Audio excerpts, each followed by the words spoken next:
नमस्कार, आप देख रहे हैं के न्यूज़ पटना से।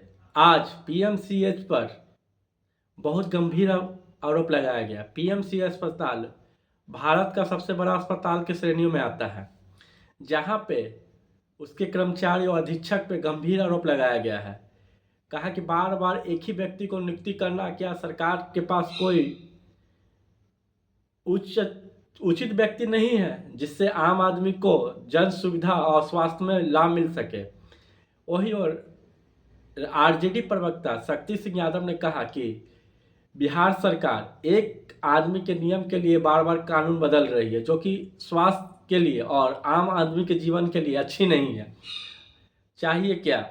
और उन्होंने स्वास्थ्य विभाग में और पीएमसीएच में अधिकारियों की अनियमितता को बारे में बताया और कहा कि वहाँ पे कर्मचारियों की संख्या जो होनी चाहिए नियुक्ति की, सेफ जमानों को खासकर, उन मुद्दों को उठाया। आइए और पूरे वीडियो में देखें क्या कहते हैं शक्ति सिंह यादव, आरजेडी प्रवक्ता।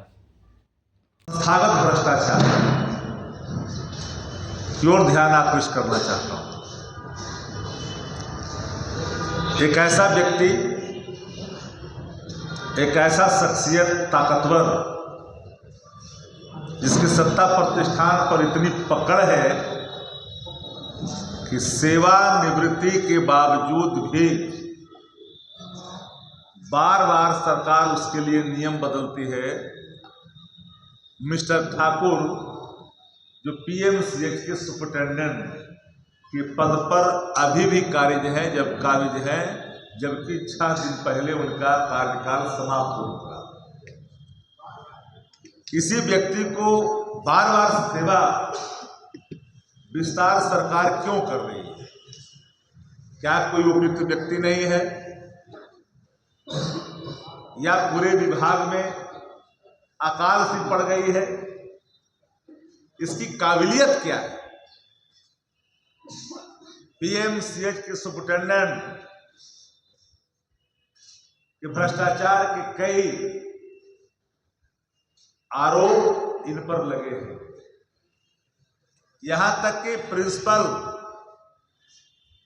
पटना पीएमसीएच का प्रिंसिपल ने साफ कहा कि ठाकुर मुझे कच्चा चिवा जाएगा और एससीएस जो है चमड़ी खींच लेगा। ये मायने, ये लाइन है, इस लाइन को आप लोग देख सकते हैं।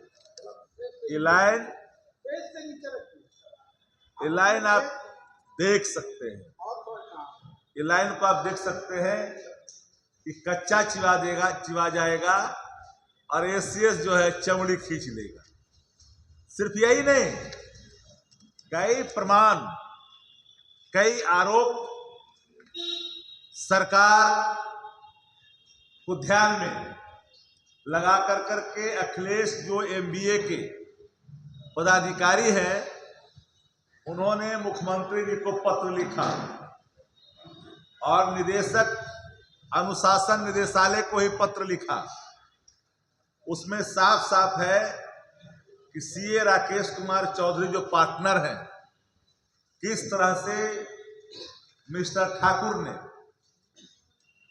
जो आप वहां पर प्रतिनियुक्त जो गार्ड है, जो 200 सैफ जवानों को ही रखना था, लेकिन 350 मानक के विरुद्ध डिप्लॉयमेंट किया।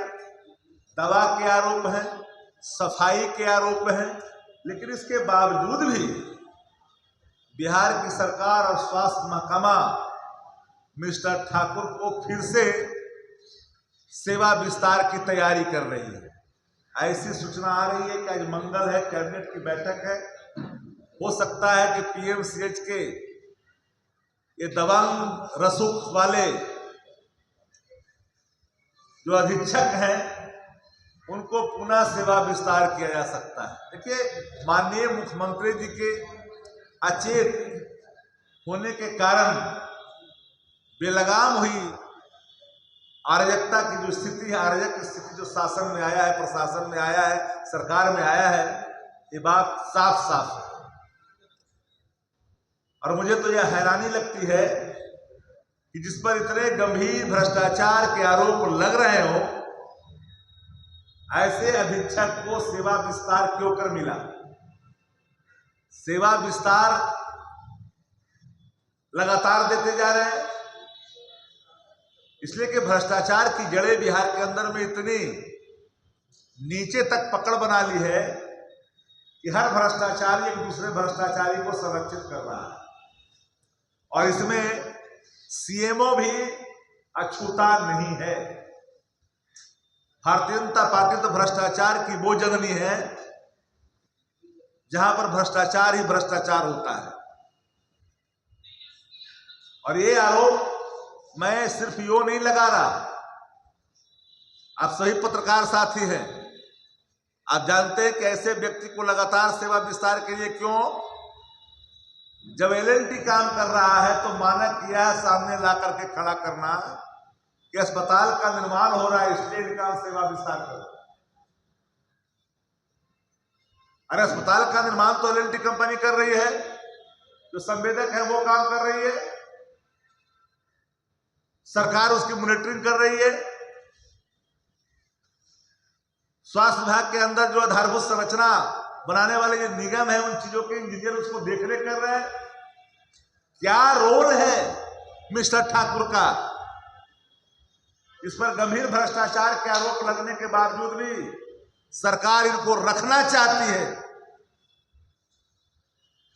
कई ऐसे लोगों को रख करके वहां आतंक का वातावरण कायम कर दिया पीएमसीएच के अंदर। पीएमसीएच मरीज को देखने के लिए अब नहीं जाना जाता है, दबंगाई के लिए जाना जाता है। जाकर उन परिजनों से पूछिए जो गरीब किसान मजदूर बीमारी की हालात में पीएमसीएच पहुंचते हैं, तो उनके साथ किस अमानवीय व्यवहार के साथ पेश आते हैं वहां के लोग। सुप्रिटेंडेंट की हैसियत इतनी बड़ी है, विधायक क्या मंत्री का ही फोन नहीं उठाता। कहावत है गांव में कि सैया भय कोतवाल तो अब डर काहे का। क्योंकि भ्रष्टाचार का एक ऐसा गिरोह कायम कर लिया है पीएमसीएच के अंदर में, इसका बेनिफिशियरी ऊपर तक लोग, डीके तक बेनिफिशियरी इसके हैं। जब डीके बेनिफिशियरी होगा, जो सुपर सीएम है बिहार का, तो भ्रष्ट अधिकारियों का सेवा निवृत्ति के बावजूद भी सेवा का लगातार विस्तार किया जा रहा है। ये भूले नहीं, इस देश के लोकतंत्र की जड़ें काफी मजबूत है। जनता चुनती है सरकार को। मैं बार बार कहता हूं कि for the people, by the people, of the people का कंसेप्ट है डेमोक्रेसी का। सत्ता जाने के बाद अगर दूसरी सत्ता आएगी तो ऐसे लोगों को पताल से